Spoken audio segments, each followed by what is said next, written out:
ونستعينه ونستغفره ونؤمن به ونتوكل عليه ونعوذ بالله من شرور أنفسنا ومن سيئات أعمالنا. من يهده الله فلا مضل له ومن يضلله فلا هادي له، وأشهد أن لا إله إلا الله وحده لا شريك له، وأشهد أن محمدا عبده ورسوله.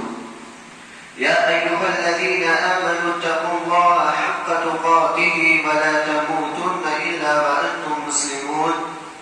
يا أيها الناس اتقوا ربكم الذي خلقكم من نفس واحدة وخلق منها زوجها وبث منهما رجالا كثيرا ونساء، واتقوا الله الذي تساءلون به والأرحام إن الله كان عليكم رقيبا. يا أيها الذين آمنوا اتقوا الله وقولوا قولا سديدا يصلح لكم أعمالكم ويغفر لكم ذنوبكم، ومن يطع الله ورسوله فقد فاز فوزا عظيما. أما بعد، فإن خير الحديث كتاب الله، وخير الهدي هدي محمد صلى الله عليه وسلم، وشر الأمور محدثاتها، وكل محدثة بدعة، وكل بدعة ضلالة، وكل ضلالة في النار. أعوذ بالله من الشيطان الرجيم. بسم الله الرحمن الرحيم. وأما من خاف مقام ربه ونهى النفس عن الهوى فإن الجنة هي المأوى. وقال النبي صلى الله عليه وسلم: إن الله لا يقبل من العمل إلا ما كان له خالصا وابتغي به وجهه. أعوذ بالله من الشيطان الرجيم. بسم الله الرحمن الرحيم. رب زدني علما رب زدني علما رب زدني علما رب اشرح لي صدري ويسر لي أمري واحلل عقدة من لساني يفقه قولي. رب يسر ولا تعسر وتمم بالخير. اللهم لا سهل إلا ما جعلته سهلا، وأنت تجعل الحزن إذا شئت سهلا. اللهم فقهني في الدين، اللهم فقهنا في الدين. يا حي يا قيوم برحمتك أستغيث أصلح لي شأني كله ولا تكلني إلى نفسي طرفة عين. محترم سامعین کرام، سب سے پہلے میں اس اللہ وحدہ لا شریک لہ کی تعریف بیان کرتا ہوں جو ساری کائنات کا خالق، رازق، حقیقی معبود ہے. وہی عبادت کے لائق ہے، اس کی عبادت میں ذرہ برابر کوئی شریک نہیں. اس کے بعد لاکھوں کروڑوں درود و سلام نازل ہو تمام انبیاء کرام پر، خصوصاً ہمارے اور آپ کے آخری نبی جناب محمد رسول اللہ صلی اللہ علیہ وسلم پر.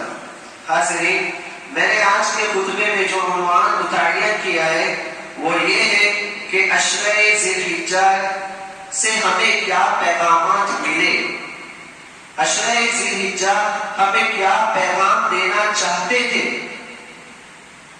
میں نے یہ عنوان اس لیے متعین کیا کیونکہ رواج کے مطابق ہم سنتے ہیں کہ عشرہ ذی الحجہ کے چاند دکھنے کے بعد ناخن نہ کاٹے، بال نہ کاٹے، تقریرات کا اہتمام کرے، نفلی نمازوں کا اہتمام کرے، قربانی کرے.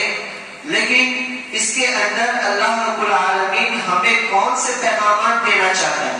اللہ رب العالمین ہم سے کون سی چیزوں کا مطالبہ کر رہا ہے؟ کیا ہم نے اس پہ غور و فکر کیا؟ ہم ضروری ہے کہ اس پہ غور و فکر کریں اور اس کو اپنی زندگی کے اندر نافذ کرنے کی کوشش کریں. آئیے، سب سے پہلا جو عشر ذی الحجہ ہمیں پیغام دینا چاہتا ہے وہ یہ ہے اللہ رب العالمین کی رحمت. اللہ رب العالمین ہم پر بہت بڑا مہربان اور رحم کرنے والا ہے. وہ ہمیں ایسے مواقع فراہم کرتا ہے جسے انسان کر کے اللہ رب العالمین کے پاس اپنا مقام بلند کر سکتا ہے. اللہ رب العالمین نے کہا: یا عبادی الذین اسرفوا علی انفسہم، اے میرے بندوں جنہوں نے گناہ کر کے اپنے نفسوں پر ظلم کیا ہے، لا تقنطوا من رحمت اللہ، اللہ رب العالمین کی رحمت سے مایوس نہ ہونا. ان اللہ یغفر الذنوب جميعا، بے شک اللہ رب العالمین تمام گناہوں کو معاف کرنے والا ہے. انہ هو الغفور الرحیم، بے شک وہ غفور الرحیم ہے، وہ بخشنے والا اور رحم کرنے والا ہے. اللہ رب العالمین اس آیت کے اندر اپنے گنہگار بندوں سے خطاب کرتے ہوئے کہہ رہا ہے تم کتنے گنہگار کیوں نہ سہی، لیکن میری رحمت تمہارے گناہوں سے زیادہ وسیع ہے، زیادہ بڑی ہے. چلے آؤ میرے دامن رحمت میں پناہ لینے کے لیے. اس آیت میں اللہ رب العالمین رحمت کے حوالے سے توبہ و استغفار کی دعوت دے رہا ہے. یہ اس لیے کہ جب بندہ اللہ رب العالمین کی رحمت کو جانے گا تو اللہ رب العالمین سے محبت کرے گا، اللہ رب العالمین سے قریب ہوگا. آپ دیکھیے کہ جب انسان قرآن پڑھنے والا جب قرآن کو کھولتا ہے اس مقصد کے لیے کہ جس رب العالمین پر میں ایمان لایا ہوں اس رب العالمین کی پہچان کیا ہے، اس رب العالمین کی صفات کیا ہے. قرآن پڑھنے والا جب قرآن کو کھولتا ہے تو قرآن سب سے پہلا تعارف اللہ رب العالمین کا جو بیان کرتا ہے وہ یہی ہے کہ تمہیں جس رب العالمین پر ایمان لانے کی دعوت دی جا رہی ہے وہ رحمان و رحیم ہے، اور رحمان و رحیم وہ رحم کرنے والا ہے، وہ رحمان و رحیم ہے. اگر آپ اللہ رب العالمین کی رحمت کو جاننا چاہتے ہو تو اس کائنات کے اندر قدم قدم پر اللہ رب العالمین کے رحمت کے مظاہر نظر آئیں. اللہ رب العالمین بڑا رحم کرنے والا ہے. اللہ کے رسول صلی اللہ علیہ وسلم نے اللہ رب العالمین کی رحمت کو سمجھانے کے لیے بعض جذباتی مناظر کا سہارا لیا ہے. بہت مشہور حدیث ہے، ایک غزوے کی بات ہے. اس غزوے کے اندر تمام کافر مرد عورت بچے سب تھے. اس میں اس قیدی میں ایک عورت ایسی دیکھی گئی جس کا بچہ گم ہو گیا تھا. وہ اپنے بچے کو ڈھونڈ رہی ہے، اپنے بچے کو تلاش کر رہی ہے. اس کو جو بھی بچہ مل رہا ہے اس کو اٹھا رہی ہے اور اس کو چھوڑ رہی ہے، کیونکہ اس کو ہر بچے میں اپنے بچے کی پرچھائی نظر آ رہی.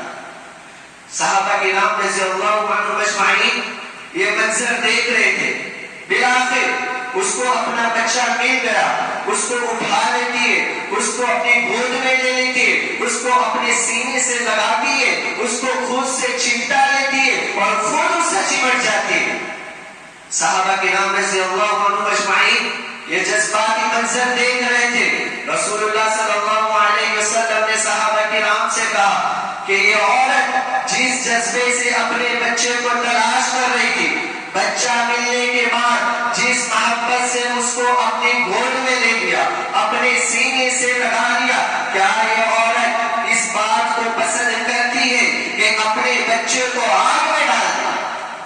صحابہ نے عرض کیا یا اللہ کے رسول صلی اللہ علیہ وسلم ہرگز نہیں.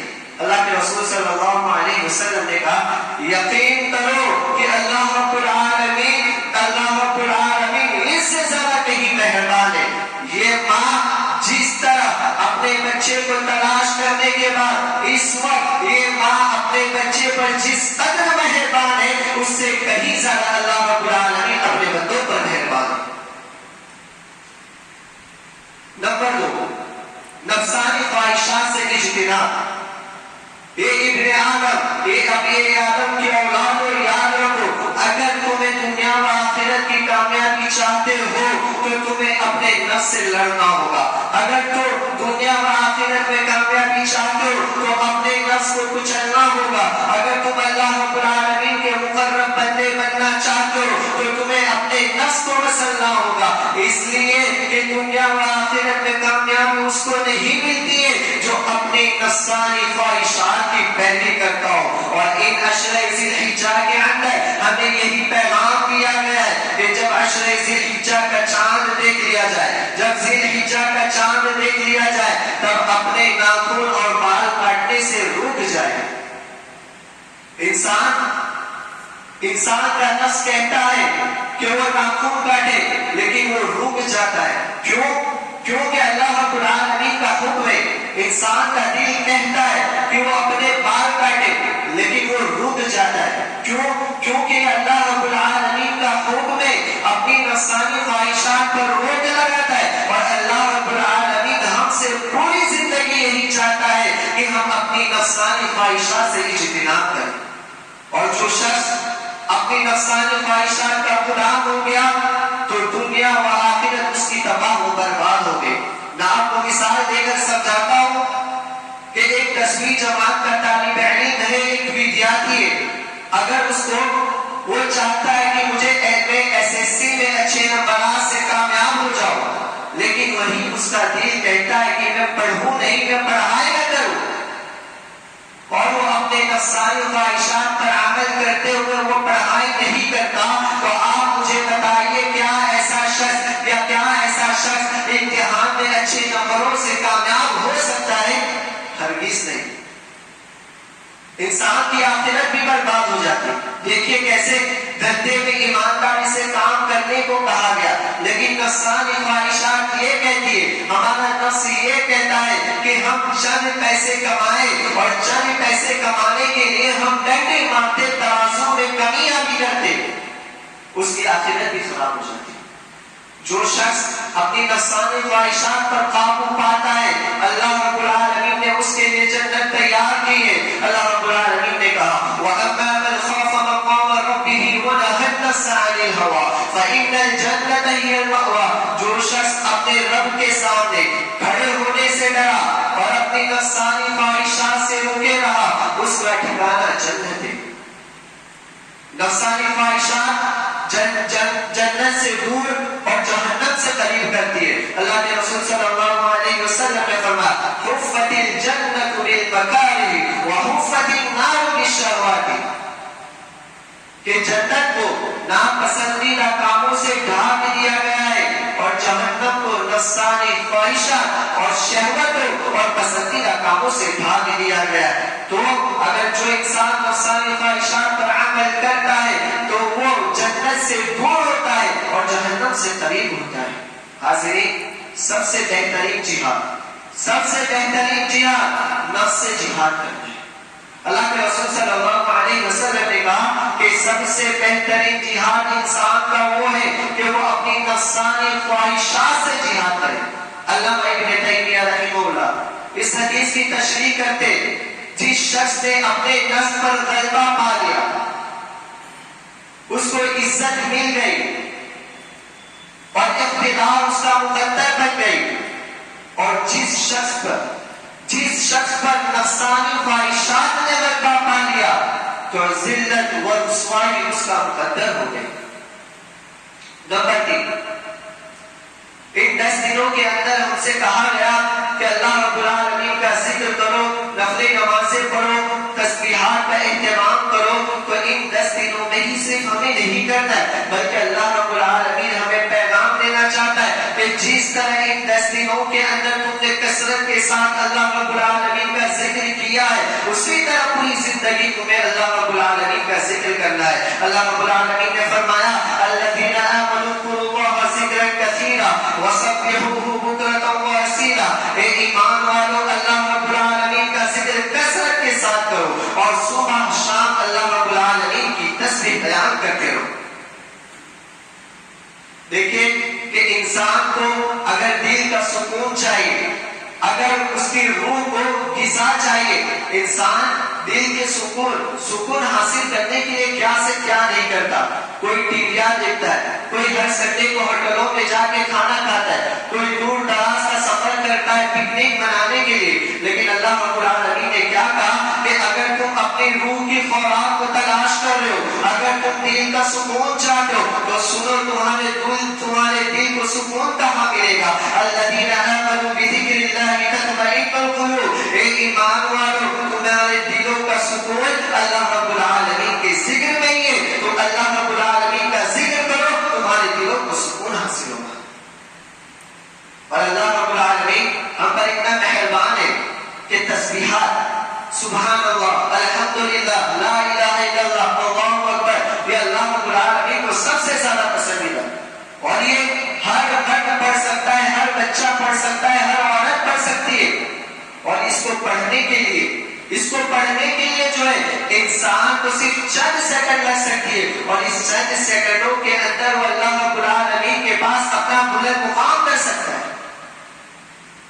آپ دیکھیں اللہ کے رسول صلی اللہ علیہ وسلم نے کہا خفیفتان علی اللسان ثقیلتان علی المیزان۔ اللہ رب العالمین، اللہ کے رسول صلی اللہ علیہ وسلم نے کہا دو کلمے ایسے جو اللہ رب العالمین کو سب سے زیادہ محبوب ہے، جو زبان پر ہلکے ترازو میں سب سے بھاری ہے، وہ دو کلمے کون سے؟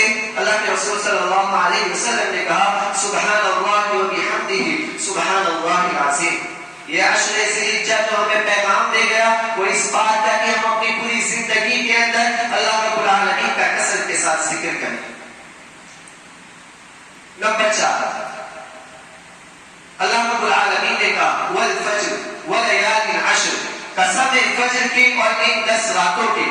امام ابن کثیر رحمہ اللہ نے ان 10 راتوں سے مراد عشر ذی الحجہ کی 10 راتیں لی۔ اہل علم نے کہا کہ اس میں قیام کرنا، تہجد پڑھنا، نمازیں پڑھنا، نفلی نمازوں کا اہتمام کرنا یہ مستحب عمل ہے۔ ہم پر فرض نماز تو واجب ہے ہی، ہمیں کہا گیا ہے کہ فرض نمازیں پڑھو، وہیں پر ہماری ضرورت ہے کہ ہم نفلی نمازوں کی بھی پابندی کریں۔ نفلی نمازیں کسے کہتے ہیں؟ فرض نمازوں کے علاوہ جتنی بھی نمازیں، ساری کی ساری نفلی نمازیں، چاہے وہ سنت مؤکدہ ہو، چاہے وہ سنت غیر مؤکدہ ہو، چاہے وہ چاش کی نماز ہو، چاہے وہ کوئی بھی نماز ہو، فرض نماز کے علاوہ جتنی بھی نمازیں ہیں، چاہے ساری کی ساری نفلی نمازیں، اللہ رب العالمین ہمیں پیغام دینا چاہتا ہے کہ صرف فرض نمازوں سے کام نہیں چلنے والا، بلکہ تمہیں جو ہے نفلی نمازوں کی بھی پابندی کرنا ہے۔ نفلی نمازوں کے بہت سارے فائدے، نفلی نماز کی پابندی کی وجہ سے اللہ رب العالمین ہمارے درجات کو بلند کرتا ہے، ہمارے گناہوں کو مٹاتا ہے، اور اللہ رب العالمین کی محبت حاصل ہوتی ہے۔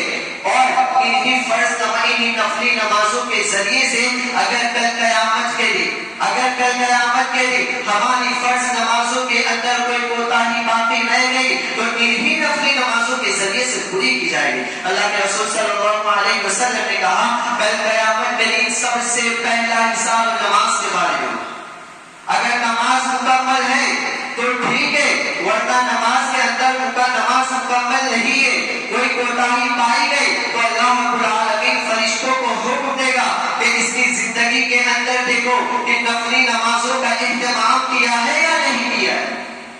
اگر نفلی نمازیں ہیں تو نفلی نمازوں کے ذریعے سے اس کے فرض نمازوں کی کوتاہی کو پورا کیا جائے گا۔ آپ خود اندازہ لگائیے کہ ہماری فرض نمازوں کے اندر کتنی کوتاہیاں باقی رہ جائیں، چاہے وہ تواضع و خاکساری ہو، چاہے وہ تواضع و خاکساری ہو، چاہے وہ مستی کی یا پھر تاہیلی کی جو ہے کوتاہی ہو، چاہے وہ ہمارے نفسانی خواہشات کی وجہ سے ہم نماز پڑھنے کے لیے لیٹ آ رہے ہو، یہ ساری کی ساری کوتاہیوں کی بھرپائی ہماری نفلی نمازیں کرے۔ اسی طرح جو شخص نفلی نمازوں کا اہتمام گھر میں کرتا ہے تو اللہ رب العالمین اس کے اوپر رحمت کے دروازے کھول دیتا ہے، اس کے گھر میں برکتیں آتی ہے۔ اللہ کے رسول صلی اللہ علیہ وسلم نے کہا، رسول اللہ صلی اللہ علیہ وسلم نے کہا کہ دیکھو کہ جب تم فرض نماز پڑھو تو کچھ حصہ چھوڑ دیا کرو، اپنے گھر کے لیے کچھ حصہ چھوڑ دیا کرو، یعنی نفلی نمازوں کو گھر میں پڑھا کرو، اس لیے کہ نفلی نمازیں گھر میں پڑھنے کی وجہ سے گھر میں برکتیں آتی۔ سبحان اللہ۔ اسی طرح سے ان عشر ذی الحجہ کے اندر جو ہمیں اور ایک چیز کا پیغام دیتا ہے وہ یہ ہے قربانی۔ قربانی ایک چھوٹا سا لفظ ہے لیکن اپنے اندر بہت سارے معنی رکھتا ہے۔ اگر ایک جملے میں ہم کہنا چاہیں تو ہر کامیابی کے لیے قربانی دینی پڑتی ہے، چاہے وہ مال کی قربانی ہو، چاہے وہ جان کی قربانی ہو، چاہے سال کی قربانی ہو، چاہے وقت کی قربانی ہو، کسی بھی چیز کی قربانی ہو، ہر کامیابی کے پیچھے قربانی ہمیں دینا پڑتی ہے۔ اور اس کامیابی کو اگر تقویٰ و اخلاص نہ ہو اس کے اندر تو کامیابی ہمیں آخرت میں فائدہ نہیں پہنچا سکتی. دنیا کے اندر ممکن ہے کہ تھوڑا بہت فائدہ پہنچ جائے لیکن آخرت کے اندر ہمیں فائدہ نہیں پہنچا سکتے. اس لیے کہ اللہ کے رسول صلی اللہ علیہ وسلم نے کہا ان اللہ لا يقبل ان اللہ لا يقبل من العمل الا ما كان له خالصا وابتغي به وجهه کہ بے شک اللہ رب العالمین وہی عمل کو قبول کرتا ہے جس کے اندر اللہ رب العالمین کی رضا ہو اور اللہ رب العالمین کی رضا کے لیے وہ کام کیا کرا ہو اور اس کام کے اندر اخلاص پایا گیا ہو. اور اللہ رب العالمین صرف متقیوں کی عبادت کو قبول کرتا ہے. اللہ رب العالمین نے کہا انما يتقبل الله من المتقين بے شک اللہ رب العالمین متقیوں کی عبادتوں کو قبول کرتا ہے. وہیں پر ہمیں حکم دیا گیا تھا کہ جو شخص استطاعت رکھتا ہو اور قربانی نہ کرے وہ ہمارے مصلی کے قریب نہ آئے, ہمارے عیدگاہ کے قریب نہ آئے. کیا کبھی اس چیز پر ہم نے غور کیا کیوں اللہ کے رسول صلی اللہ علیہ وسلم نے اتنا خطرناک حکم دیا؟ اس کی حکمت تو ایک یہ سمجھ میں آتی ہے کہ ہم اللہ کے ساری چیزیں اللہ رب العالمین کی عطا کی ہوئی ہے. ہمارا مال اللہ رب العالمین کا ہے. جب اللہ رب العالمین نے مال دیا ہے تو ہم اللہ رب العالمین کے راستے میں مال خرچ کیوں نہ کریں, کیوں ہم بخیلی اور کنجوسی کریں؟ اللہ رب العالمین ہمارے دلوں سے بخیلی اور کنجوسی کو دور کرنا چاہتا ہے تاکہ انسان کامیاب و کامیاب ہو جائے اور اللہ رب العالمین کی بنائی ہوئی جنت کو حاصل کر سکے. اس لیے کہ جس انسان کے اندر بخیلی ہو کنجوسی ہو انسان کے سامنے وہ برا بھلا تو کہلاتا ہی ہے, انسان اس کو بخیل اور کنجوسی وغیرہ ناموں سے تو پکارتا ہی ہے, لیکن اللہ رب العالمین کے نزدیک بھی یہ پسندیدہ عمل نہیں ہے. اس کی بہت زیادہ وعید آئی ہے. اللہ رب العالمین نے کہا کہ اگر تم بخیلی کرو گے, اگر تم کنجوسی کرو گے تو یاد رکھو اللہ رب العالمین تمہیں مٹا دے گا اور تمہارے بدلے ایسی قوم کو لائے گا جو اللہ رب العالمین کے راستے میں مال خرچ کرنے والی ہوگی اور وہ تمہاری طرف بخیل اور کنجوسی والی نہ ہوگی. اور جو شخص بخیلی اور کنجوسی سے کام لیتا ہے تو فرشتوں کی بد دعا اس کے لیے مقدر بن جاتی ہے. فرشتے اس کے حق میں بد دعا کرتے. اللہ کے رسول صلی اللہ علیہ وسلم نے کہا کہ ہر صبح 2 فرشتے آسمان سے نازل ہوتے اور کہتے اللہم اعطنا منفقا خلفا کہ اللہ رب العالمین خرچ کرنے والے پر تو اپنی رحمت کے دروازے کھول دے, اس کو اور نواز. اللہم اعطنا ممسکا تلفا کہ اللہ رب العالمین جو تیرے راستے میں مال خرچ کرنے سے روکا, جو بخیلی و کنجوسی کرتا ہے اللہ رب العالمین تو اس کے مال کو تباہ و برباد کرتا. دیکھیں جو شخص اپنی بخیلی و کنجوسی کی وجہ سے اللہ رب العالمین کے راستے میں مال خرچ نہیں کرتا اس کا مال تباہ و برباد ہو جاتا ہے. اسی طرح سے جب ہم جانور کے گردن پر چھری چلاتے تو اس وقت ہمیں یہ احساس ہونا چاہیے کہ اللہ رب العالمین ہم سے کیا چاہتا ہے.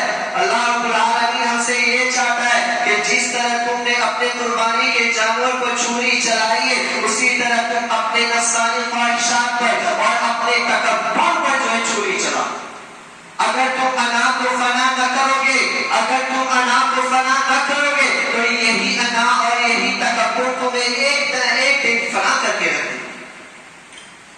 اسی طرح سے اللہ رب العالمین نے جو ہمیں حکم دیا تھا کہ بعید جانور تلاش کرو تو وہی اپنی زندگی سے بھی مطلوب ہے کہ ہم نے اپنے آپ کو کتنے خامیوں سے پاک کیا ہے, کتنے عیوب سے پاک کیا ہے. وہیں پر اللہ رب العالمین نے حکم دیا کہ جو ہے تم جانوروں میں قربانی کے جانور کے لیے عمدہ اور خوبصورت جانور کا چنو, خوبصورت جانور کا استعمال کرو, خوبصورت عمدہ جانور کو خریدو. اللہ رب العالمین کا ہم سے یہی مطلوب ہے کہ تندرستی میں جوانی میں کی جانے والی عبادت اللہ رب العالمین کو سب سے زیادہ محبوب و پسندیدہ ہے. اسی طرح جب ہم اللہ رب العالمین کے راستے میں جانور قربان کر رہے ہیں تو کیا ہمارے دلوں کے اندر یہ احساس پیدا ہوا تھا کہ ایک نہ ایک دن ہمیں بھی اللہ رب العالمین کے سامنے کھڑے ہونا ہے؟ کیا ہمارے دلوں کے اندر یہ احساس تھا کہ ہمیں بھی اللہ رب العالمین کے سامنے ہمارے اعمال کی جواب نہیں دیں گے، ہم سے ہمارے اعمال کے بارے میں پوچھا جائے گا؟ کیا ہم نے اپنے آپ کو اللہ رب العالمین کے سامنے کھڑے ہونے کے لیے تیاری کی تھی؟ ان ساری چیزوں کے بارے میں ہم سے سوال پوچھا ہے۔ یہ عشر ذی الحجہ، یہ سارے پیغامات اپنے اندر رکھتی ہے، اور ان سارے پیغامات پر عمل کرنا ہمارے لیے بے حد ضروری ہے، اور یہ سارے اسباب کو میرے لیے اور آپ کے لیے زندگی میں نافذ کرنا بے حد ضروری ہے، ورنہ کل قیامت کے دن انہی کے بارے میں ہم سے سوال پوچھا جائے گا کہ تم نے نفل نمازیں پڑھی کہ نہیں پڑھی، تمہیں اللہ رب العالمین نے تم کو مال عطا کیا تھا لیکن تم نے اللہ رب العالمین کے راستے میں قربانی کیوں نہیں کی، تم نے اللہ رب العالمین کے راستے میں مال خرچ کیوں نہیں کیا، اللہ رب العالمین نے تمہیں جوانی کی نعمت عطا کی، اللہ رب العالمین نے تمہیں تندرستی کی نعمت عطا کی، تو کیوں اللہ رب العالمین کے ذکر سے غافل رہا، کیوں اللہ رب العالمین کی تسبیحات و تحمیدات و تحلیلات کیوں بیان ہے؟ لہذا ضرورت اس بات کی ہے، سب سے پہلے تو میرے لیے ضروری ہے اور بعد میں آپ کے لیے بھی ضروری ہے کہ ان تعلیمات پر بے حد عمل کرنا ضروری ہے اور ان تعلیمات کو اپنی زندگی میں نافذ کرنے کی کوشش کریں۔ اقول قولی ھذا واستغفر انہ هو الغفور الرحیم۔